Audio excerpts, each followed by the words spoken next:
guys, welcome back to the channel. Hope you're good. I'm starting a new series, so bodybuilding / weight training, but with a limited amount of equipment.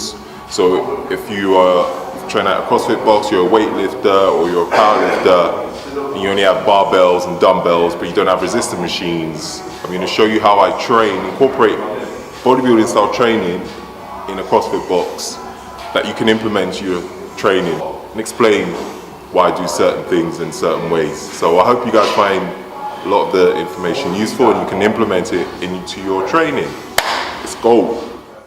Okay guys, so we are going to start with push-ups. Now, before we even get to push-ups, make sure you guys spend at least 5 to 10 minutes doing some shoulder mobility before you start training. So have a look at my video. I'll try and put the link to my YouTube video for some of the upper body mobilities you can apply, or my Instagram video. So yeah, the aim of the push-ups is to do about 50 reps. That's right, 50. No half rep in these. I'm talking full solid reps all the way down to the floor and back up. Now just watch how my elbows are slightly closer to my body and not aligned with my delts. This puts less pressure on delts and focuses on chest. And make sure you are close to the ground, that you can almost kiss the ground when you're going down into the when you're going downwards. Don't have your elbows too close to your body, however, as that means more emphasis on triceps, which is what we don't want. So not too close, and again not aligned too far out with your shoulders. The whole idea is to pre-exhaust the chest before the main workout. I've always done this before training chest. I usually do press-ups or cable flies. I find that it's the triceps and shoulders that fatigue before your chest, so before your chest when training. However, pre-exhausting the chest means it will fatigue equally.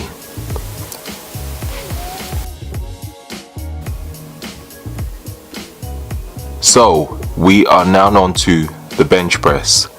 Before we start benching, I want to emphasize that this workout is all about time under tension, no ego lifting, focus on tempo, and also focus on contracting the chest every single rep. Each set the tempo changes, so make sure you don't go too heavy on weight, as you will understand why when we get to the workouts. I'll write in the description box below the exercises, sets, rest, and also the tempo. So let's begin. So with the bench press, we will be aiming to do 4 sets on the bench press, and then we will be supersetting with dumbbell incline flies. So with the first set on the bench press, we will be doing 15 reps at a 2-second eccentric tempo. What that means is when bringing the bar down towards your chest, it will take you 2 seconds. So count it out loud if you need to, or count it in your head, 1, 2, and all the way back up, as you can see in the video. And then after 15 reps, we will be supersetting with dumbbell flies with a 2-second eccentric and a 1 to 2 second squeeze off the dumbbells at the top of the movement. Again, as you can see in the video, with the dumbbell flies, we will be doing 12 reps on all 4 sets. So you'll be supersetting every time you do a bench press. Every set you will superset with the dumbbell flies. And so we're back onto the second set on the bench, and we're aiming for a 3-second tempo. The second set of the bench press and the third set, we're aiming for 12 reps at a 3-second tempo. And again, watch how slowly I'm going with the bar on the eccentric, making sure to maintain tension on the chest.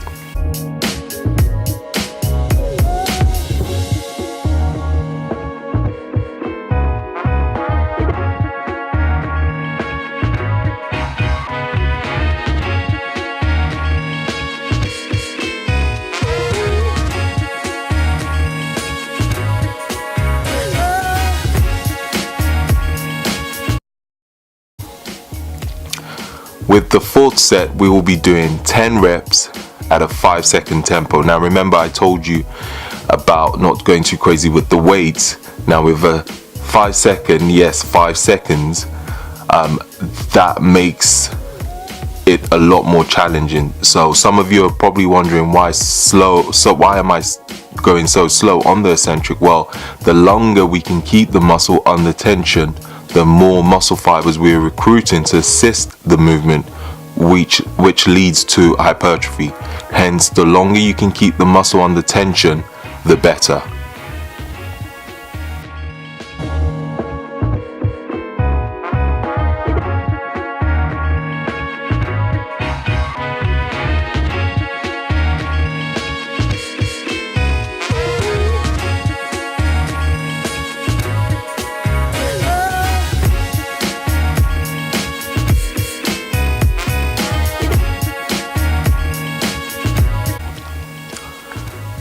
Now we're on to third exercise, which will be the pyramid dumbbell press, flat bench superset with dumbbell twist flies. I know that sounds weird, but I will explain that in the video. So we'll start with the pyramid press. I have always done the pyramid press because it puts less strain on my delts and also allows me to fully contract my chest at the top of the movement. Make sure to keep the elbows at a slight angle and not aligned with your delts. We are aiming for a 2-second eccentric and I would say 1 to 2 second hold at the top of the movement. Make sure, as you can see in the video, to focus on squeezing both dumbbells together. As you can see, my chest fully contracts when I do that. So when you come down and you go up again, squeeze the dumbbells for 2 seconds. Why squeezing the dumbbells? Well, if you squeeze the dumbbells, that automatically contracts your chest, so you don't have to actually focus on your chest when you're at the top of the movement. Focus all your tension on those dumbbells, and that would, again, as you can see in the video, squeeze your chest together. Now we're on to dumbbell twist flies. The difference with these and a normal dumbbell flies are you will be twisting the ends of both dumbbells together, as you can see I'm doing in the video, and as you can see with my chest, it's fully contracted when I do that. So really squeeze the dumbbell together to get a full contraction on your chest. On both these movements, we are aiming for 2-second eccentric on the first and second set, and a 1 to 2 second squeeze of the dumbbells at the top of the movement. So at the top of the movement, you want to hold it for 1 to 2 seconds, and then when you going back down into the eccentric phase, you want to take about 2 seconds.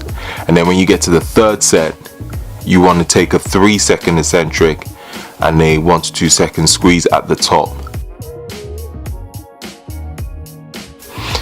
And I put an alternative for you guys also, so this will be on the floor. So if you have shoulder issues or you tend to overextend at the bottom of the movement on the bench, trust me, it makes a big difference. I actually like to do both, so alternate with bench and the floor, or you can do bench 1 week and then do these movements on the floor the next week.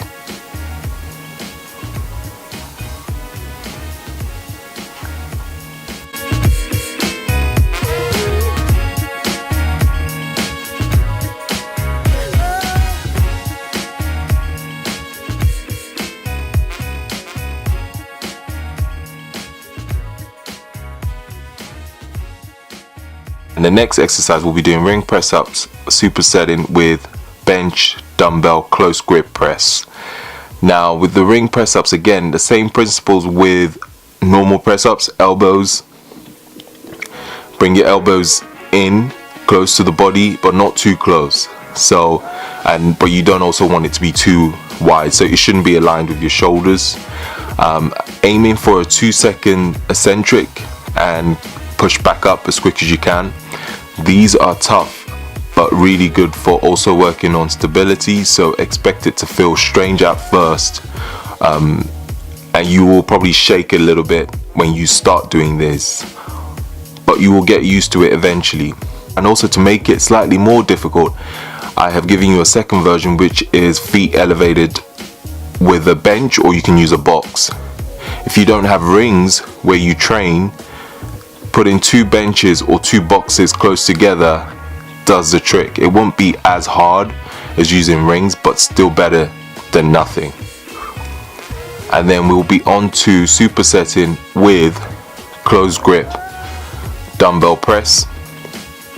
Now this is another one where some of you might not know how it works, but I'm going to explain to you what to do. So hold the dumbbells, as you can see in the video, close together over your chest, elbows close at all times. So now this one, you're going to have your elbows really close to your body when you bring the weight dumbbells down. Again, we're going to aim for 2-second eccentric. Hold for about a second at the top of the movement. Remember, just like the dumbbell pyramid press, rather than trying to squeeze your chest at the top of the movement, squeeze the dumbbell together as hard as you can. Like I always say, squeeze the hell out of it like it owes you money, literally. Aim for about 3 sets on both the press ups on the rings and the dumbbell close grip press. Keep the rest pretty short, so I will aim for 40-second rest.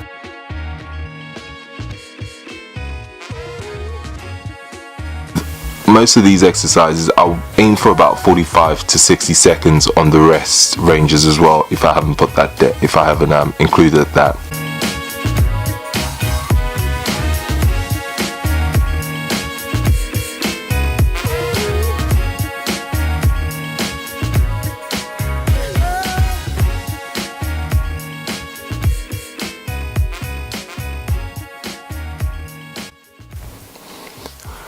On the 5th and final workout, we're going to do some decline push-ups. I know what you guys are thinking, this dude loves push-ups. And yes, I do. This time we'll be finishing with, again, a decline push-up on a 30-inch box. So we're aiming for 50 push-ups again. However, we'll be breaking it down by 5 sets times 10 reps. Few things. Keep the rest short between each set, so about 20 seconds, no more. And also, like I said in the first push-up, make sure you can almost kiss the floor. But if, like me, your chest is twice the size, towards the end of a workout, make sure your chest touches the floor, because that's more likely to touch the floor before your face gets anywhere near the floor. So with the first set, we're aiming for 2-second eccentric, so 1, 2 down and push up. The second set, we're aiming for 3-second eccentric. The third set, we're aiming for 4-second eccentric, so 1, 2, 3, 4, push up as quick as you can. The fourth one, we're aiming for 5 seconds, and then on the 5th and final one, we're aiming to go as quick as you can.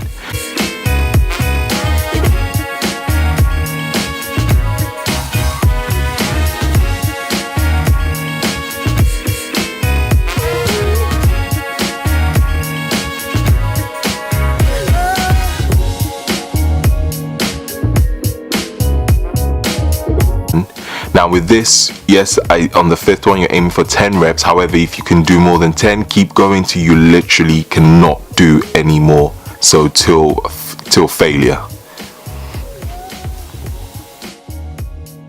Well, everyone, hope you found this video helpful, and hopefully you can implement this into your training. My goal is to bring you workouts that everyone from all different fitness backgrounds can do, even with limited equipment. Don't forget to please leave a thumbs up if you enjoyed the video, and leave a comment if you have any questions. Thank you for watching, and hopefully get the next training video out to you soon.